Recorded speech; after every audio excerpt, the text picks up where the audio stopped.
This is the early edition, a curated weekday guide to major news and developments over the past 24 hours, curated by Lizzie Jennings and read by an automated voice. Published January 22, 2026 on Just Security, an essential resource for those shaping a just and secure world. Here's today's news. Greenland. President Trump said yesterday that he had reached the framework of a deal with NATO over Greenland's future, following a meeting with NATO Secretary General Mark Rutte, adding that he would not be imposing tariffs that were scheduled to go into effect on February 1st.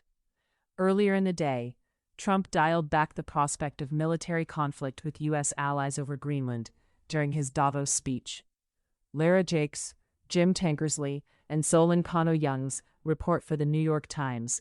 Steve Holland and Trevor Honeycutt report for Reuters.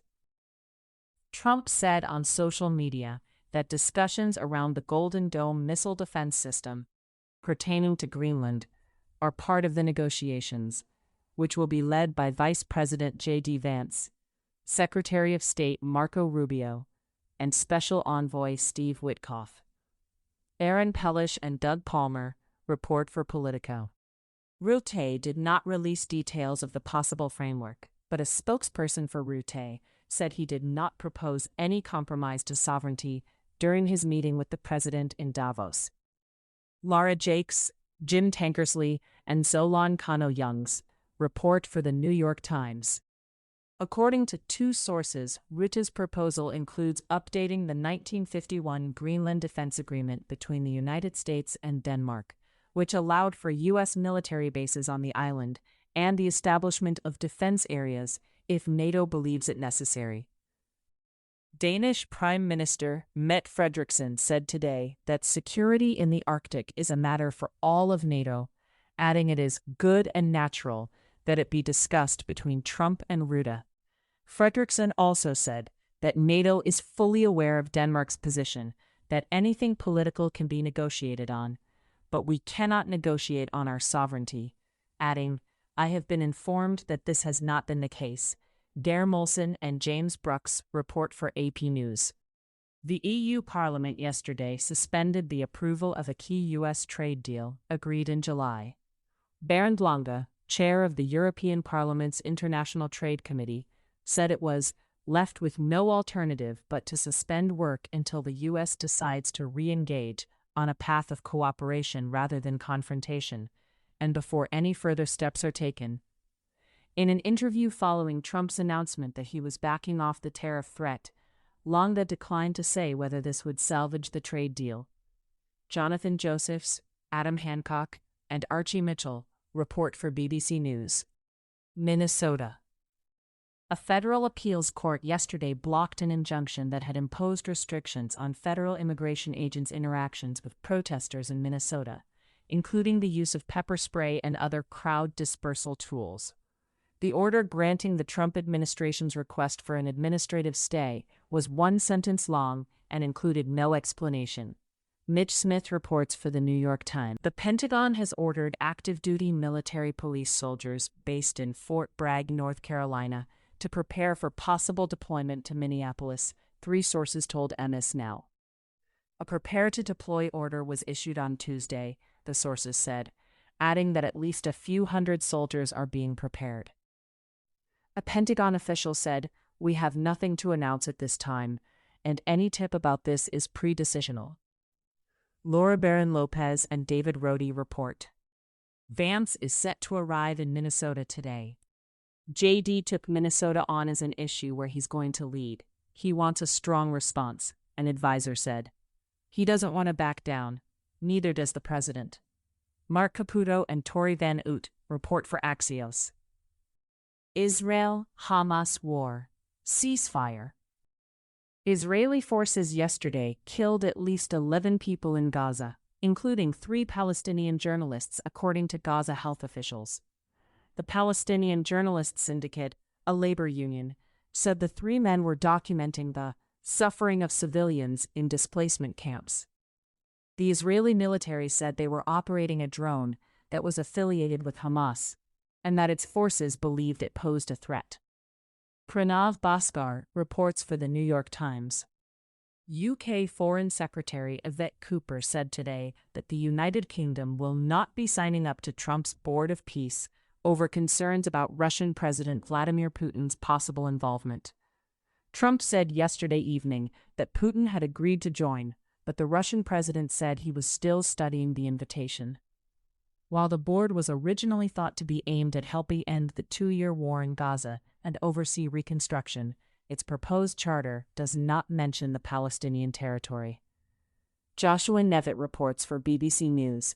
David Gritton and Rachel Hagan report for BBC News.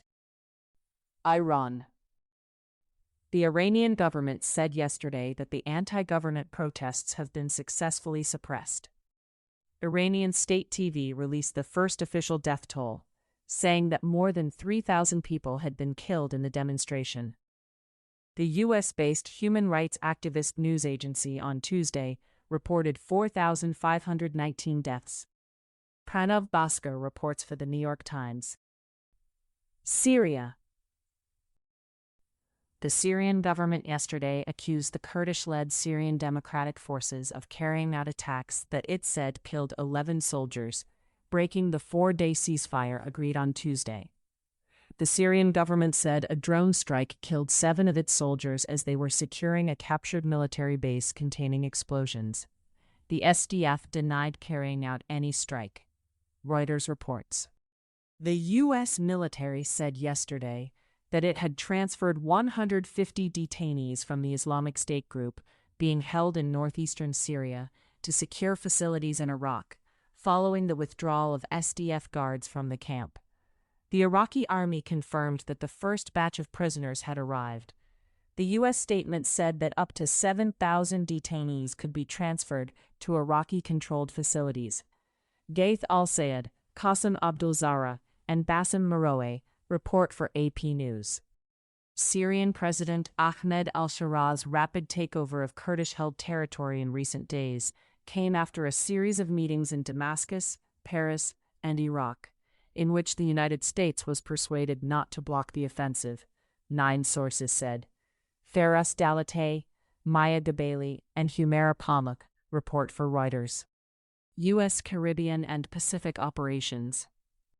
The Trump administration is seeking Cuban government insiders to facilitate regime change by the end of the year, sources told the Wall Street Journal, adding that Washington has assessed Cuba's economy as close to collapse, and that the government has never been so fragile since losing the support of Nicolás Maduro. A senior U.S. official said that there is no concrete plan on how to end the communist government in Cuba, but that Maduro's capture is seen as a blueprint and warning for Cuba.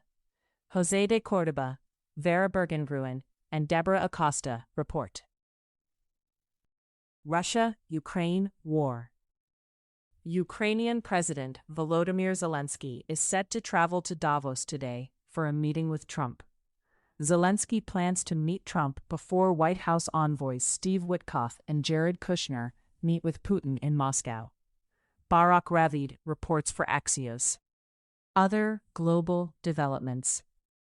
EU lawmakers yesterday voted to refer the EU-Mercosur trade deal to the EU Court of Justice, a move that could delay the deal by 2 years. German Chancellor Friedrich Merz, one of the deal's principal backers, called the referral to the court regrettable, adding that the EU Assembly had misjudged the geopolitical situation. Philip Blenkinsop reports for Reuters. U.S. Foreign Affairs. The United States is due to exit the World Health Organization today, following Trump's notice on the first day of his presidency in 2025 that the United States would do so. Jennifer Rigby and Emma Farge report for Reuters. U.S. immigration developments. Federal immigration officers are asserting sweeping power to forcibly enter homes without a judge's warrant, according to an internal ICE memo obtained by AP News. The memo authorizes ICE to use force to enter a residence based on a narrow administrative warrant to arrest someone with a final order of removal.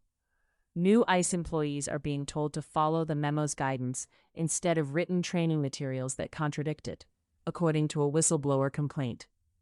Rebecca Santana reports. The Trump administration this week started arresting immigrants in Maine as part of a new federal operation, the Homeland Security Department announced yesterday. 2 U.S. officials said the operation was intended to target immigrants from Somalia, along with other immigrants. Hamed Ali Aziz reports for the New York Times. Geraldo Luna's Campos' death, in ICE custody at a detention facility in El Paso, was ruled as homicide, according to an autopsy report released yesterday. The report said that the Cuban immigrant became unresponsive while he was physically restrained by law enforcement. Emergency workers tried to resuscitate him, but he was pronounced dead at the scene. The autopsy listed the cause of death as asphyxia due to neck and torso compression. Pooja Selhotra reports for the New York Times. U.S. Domestic Developments. The House Oversight Committee yesterday voted in support of holding former President Bill Clinton and Hillary Clinton in contempt of Congress after they refused to appear for closed-door depositions related to the investigation into Jeffrey Epstein. A resolution holding Hillary Clinton passed largely by party lines, 28-15. The resolution holding Bill Clinton in contempt received more Democratic support, passing by a 34-8 vote. Katia Goba and Shana Jacobs report for The Washington Post. Former Special Counsel Jack Smith is set to testify today before Congress about the criminal investigations into Trump.